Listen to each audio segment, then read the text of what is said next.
So long as these problems are not solved, so long as ignorance and poverty remain on earth, these words cannot be useless. These are the words which preface the fifth of 7 broadcasts based on Victor Hugo's great novel, Les Misérables. WOR and the Mutual Network present Orson Welles, distinguished young author, actor, and director, in an adaptation of the book which he has created especially for radio. Each episode portrays some development in the progress of Jean Valjean, a role played by Orson Welles, who is also heard as he reads the narrative passages. Les Misérables, Part 5, the episode which is called The Grave. Hold! Hold! Hold! Hold! Who goes there? Police lieutenant on special duty for Inspector Javert. Any news of Jean Valjean? Have you caught him? Caught him? We thought we caught him. Just look. Bright moonlight. 24 of us. A whole street full of police. A blind alley and Javert himself. And would you believe it, Lieutenant? He got away. I'll bet Javert's boiling. Where is he now? Out in the fields with the first squad. Javert swears he'll find him if it takes every policeman in Paris. He hates that man so much it frightens him. There's something between those two that's worse than hate. Whatever it was, it happened years ago, when Javert was an inspector in some town in the south, and this Jean Valjean was the mayor. Valjean, the mayor? Oh, yes. Made his fortune in business, he did. And still has the money somewhere, hidden away. He called himself Monsieur Madeleine in those days. But you can't fool Javert. Javert found him out and sent him back to the galley ship. The double chain. How did Valjean get out of that? How did he get out of this tonight? And mark you, Lieutenant, this time he had a child with him. Yes. Javert has spoken of that child. Yes. The offspring of some criminal woman, Jean Valjean, protected from Javert when he was mayor. It is very sordid. But where did they go? Where could they go? Look about you, Lieutenant. Where is there room for an old man and a little child? What's beyond those walls? Oh, what does it matter? No living man could climb those walls. These things are not to be understood. The convict has vanished, and there's an end to it. And if I know Jean Valjean, he won't be caught. Yes, my friend. But if I know Javert, he'll go on hunting him.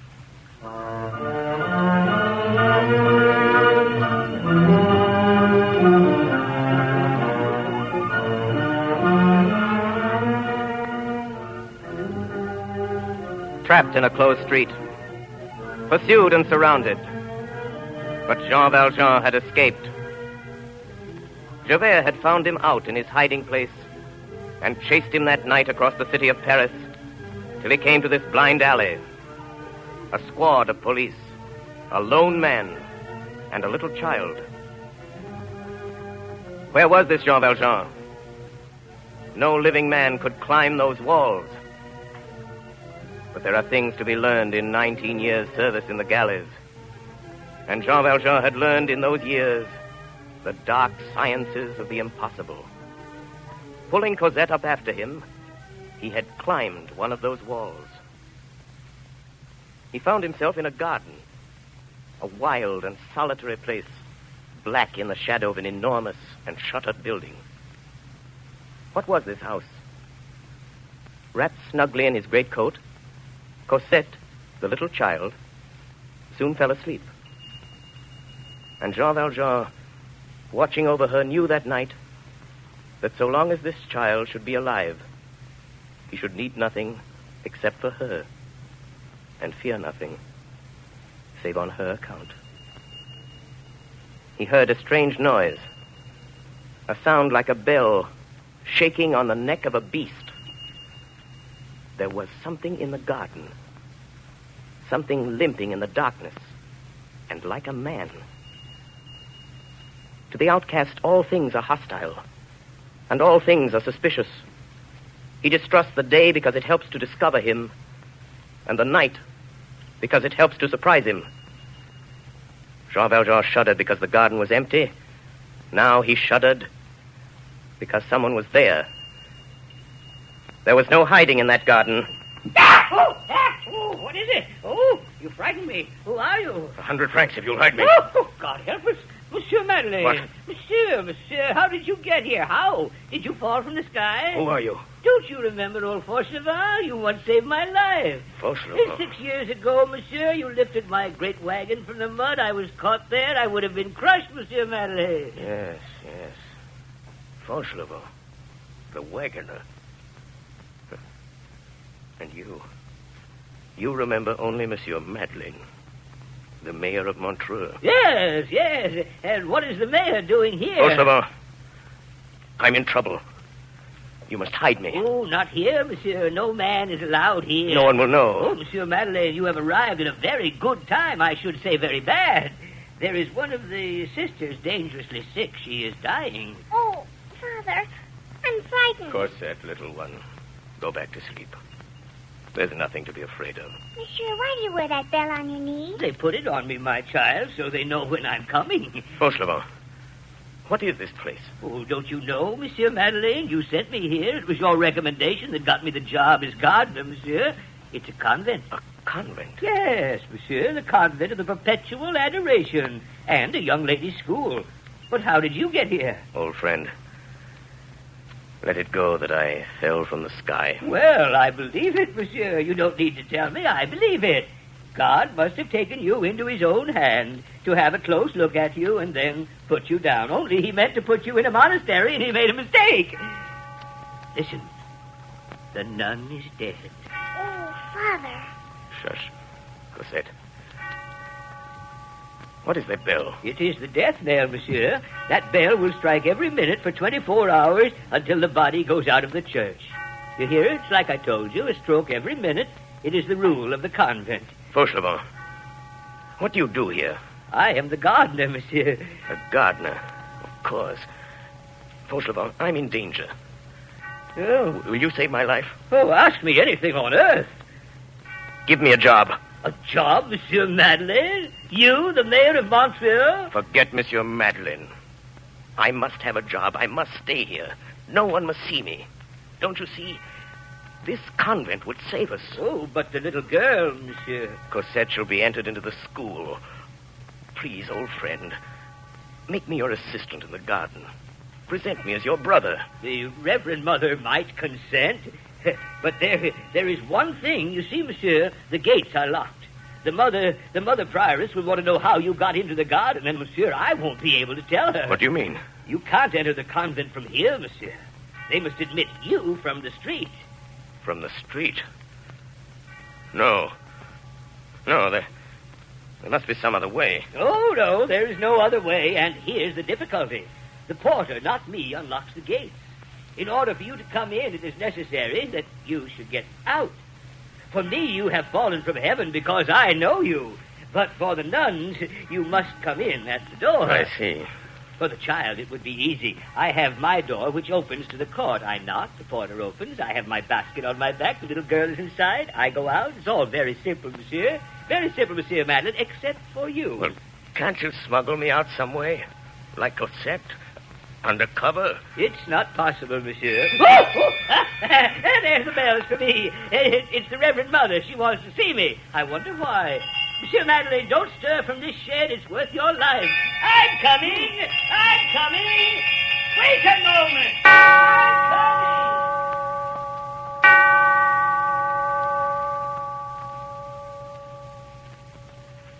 Reverend Mother, you sent for me? Reverend Mother?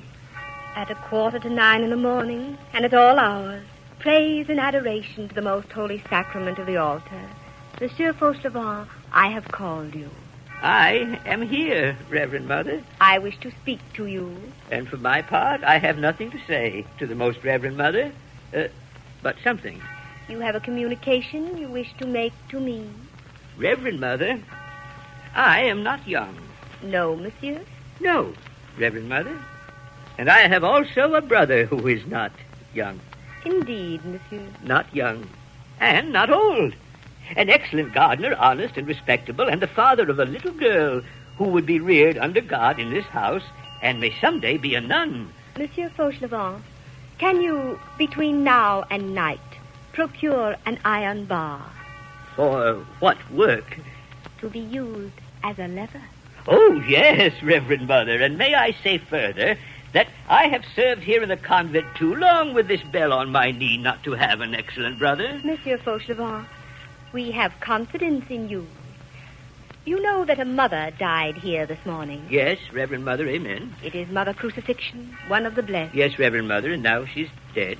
At 9 o'clock in the morning, and at all hours, praise and adoration to the most holy sacrament of the altar. Amen. Mother Crucifixion will be buried in the coffin in which she slept for 20 years. Yes, I will nail her up then, and we'll put aside the undertaker's coffin. The 4 Mother choristers will help you. What, to nail up the coffin? I don't need them. No, to let it down. Where? Under the altar. Oh, the vault under the altar? We must obey the dead. To be buried in the vault under the altar of the chapel, not to go into profane ground, to remain in death where she prayed in life. That was the last request of Mother Crucifixion. She asked for it. But it's forbidden. Forbidden by men, enjoined by God. If it should come to be known. We have confidence in you. But Reverend Mother is the agent of the Health Commission. God subordinated to the Commissary of Police. Such is the case. Is it settled? It is settled, but I limp. I need help. To limp is not a crime, and it may be a blessing. Monsieur Fauchelevent, I am satisfied with you. Tomorrow, after the burial, bring your brother to me. Yes, Reverend Mother. And his daughter also. We will admit her to the school. At 9:15 in the morning, and at all hours, praise and adoration to the most holy sacrament of the altar.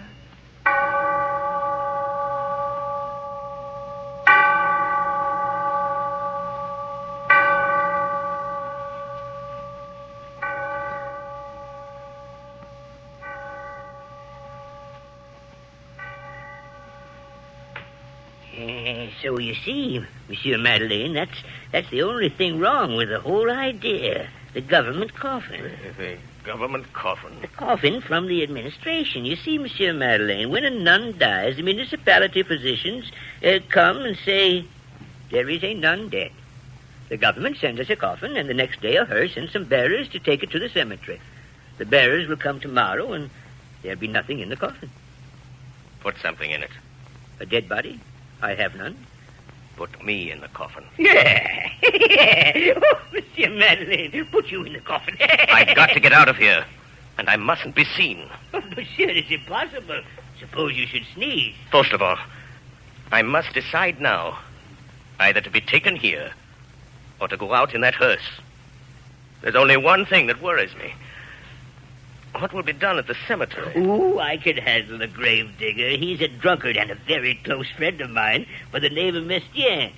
If he's not drunk tomorrow, I'll make him drunk and do his work for him. And when he goes away, I'll pull you out of the hole. That's simple. Then it's settled. All goes well.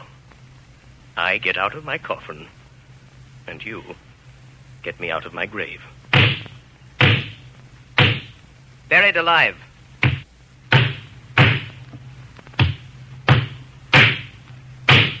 Jean Valjean had arranged his coffin so he could live in it and breathe.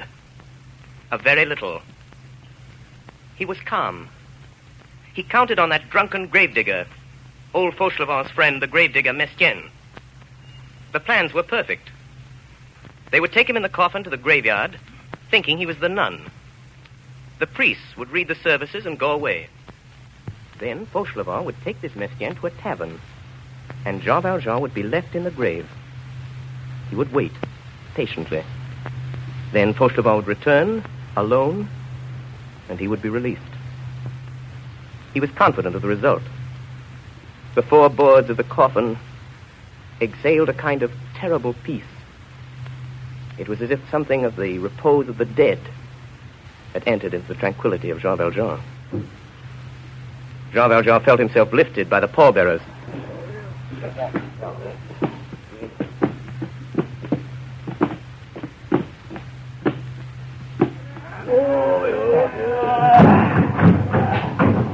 He felt himself thrown into the hearse. He felt it start. He felt himself driven from the clattering pavement of the streets to the hard ground of the boulevards, out to the open country, and the grave. The boards of his coffin were thin, and Jean Valjean, lying there, could hear clearly what was spoken above him. Pull up! Pull up! Rein in, driver, let me on. Who are you? I'm the grave digger. The grave digger? You? The grave digger, me, let me on. The grave digger is Father Messiaen. The grave digger was Messiaen. He is dead.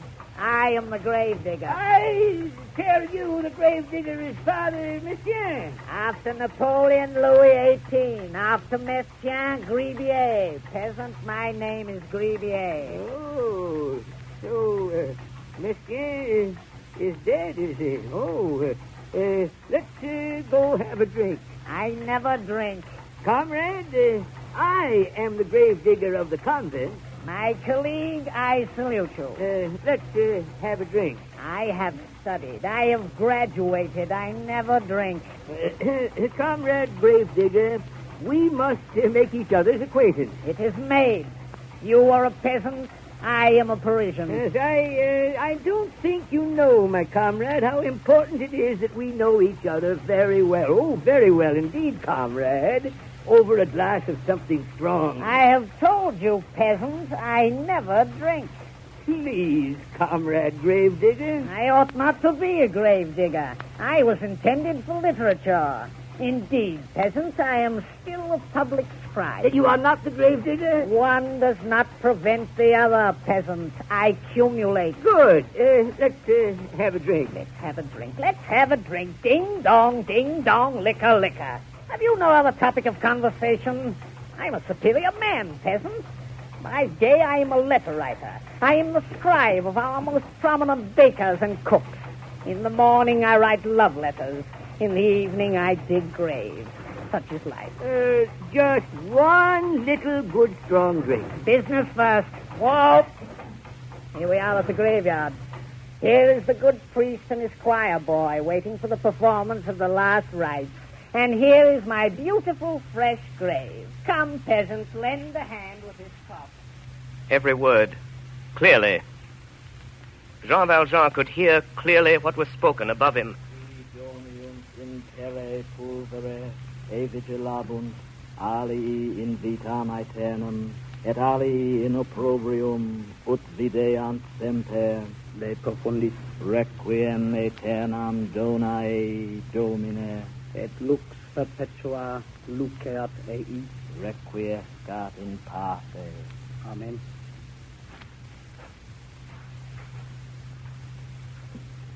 Jean Valjean heard suddenly a sound above his head, which seemed to him like a clap of thunder. It fell on the coffin lid over his face. It was earth. Earth from a spade. 4 inches from his face. They were burying him. It stopped up the air holes. He couldn't breathe.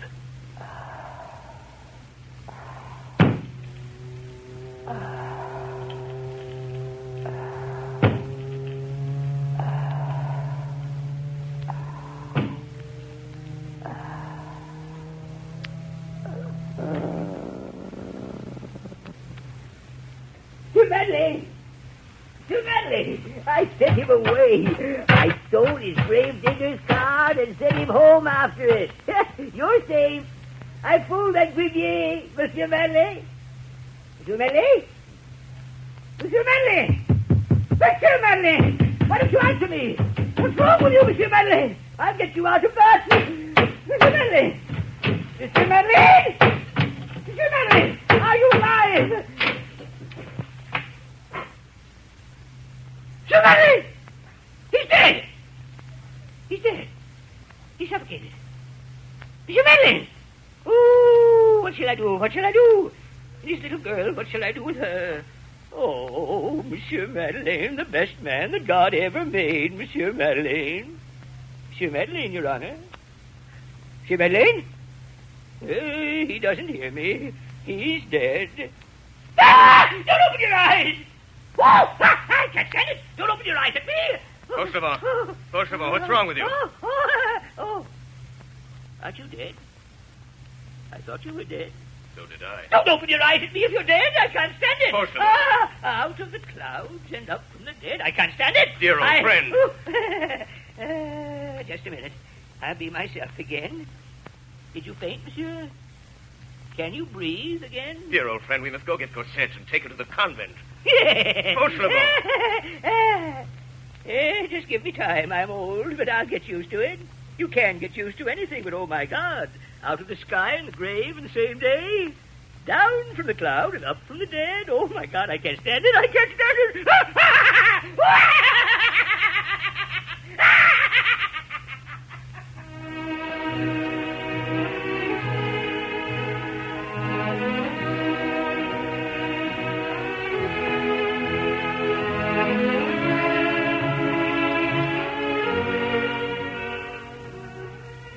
Javert, the inspector of police, watched the street where the convict, Jean Valjean, had disappeared. A hearse came out of the convent and passed Javert on its way to the cemetery. An old gardener came out of the convent and passed Javert carrying a covered basket.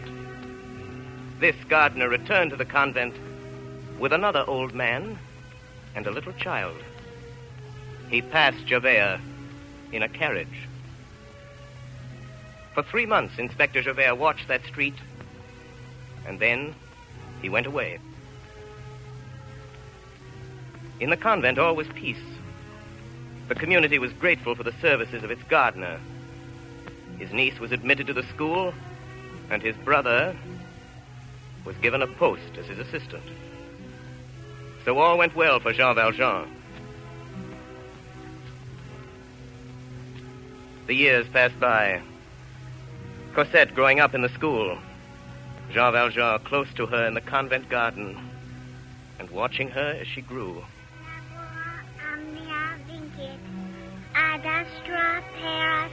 And so she grew. No neget Marius, Jaculis nec arcu nec venenatis, gravidas agita, usque.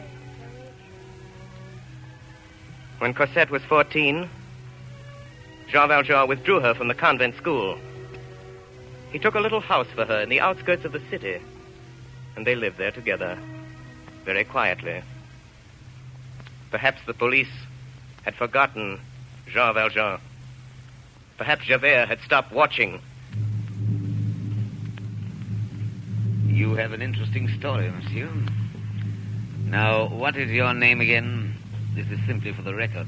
Marius. Marius Pontmercy. Age? 20. Occupation? I'm a student. When did you meet this girl, Cosette? And why have you come here to the police? I saw her first 3 years ago in the Luxembourg. She used to walk there with the old gentleman, her guardian. And I've come to you because she's disappeared. Is the house empty where this couple lived? Deserted. You've searched for them and inquired after them diligently, and their whereabouts are unknown. What do you suspect? Well, I don't know. The old gentleman was eccentric. Explain yourself. Well, he kept strangely to himself. He never left the house except at nightfall. It was almost as though, well, as though he were hiding from someone. And the girl, Cosette? She is quiet, monsieur, but very beautiful. I see. When you last saw this Cosette, did she speak to you of anything untoward? Can you remember any circumstance which struck you as peculiar? Yes, monsieur. The old gentleman seemed frightened. Frightened of what? Well, I can't explain it, monsieur. There was a man Cosette had seen, or thought she'd seen, standing on the edge of the garden. The old gentleman seemed to be frightened of that man. Did you see this man? I don't know. I saw a shadow. If it was a man, he was big like yourself, monsieur. And I don't know how he got there or how he moved so quietly. Cosette said that he wore a long gray coat and a flat hat and carried a stick. I remember her telling Monsieur Fauchelevent. Is that what he calls himself? What did you say, monsieur? Nothing. How long afterward did they disappear? Why, they must have left that night, monsieur, when I'd gone home. It's 5 weeks now since I've seen her. Monsieur Marius, Don't trouble yourself any further. Your loved one shall be returned to you.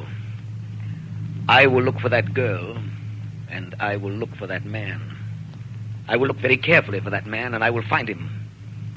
If you hear anything else, please notify me at once here at police headquarters. My name is Javert. Good day, monsieur.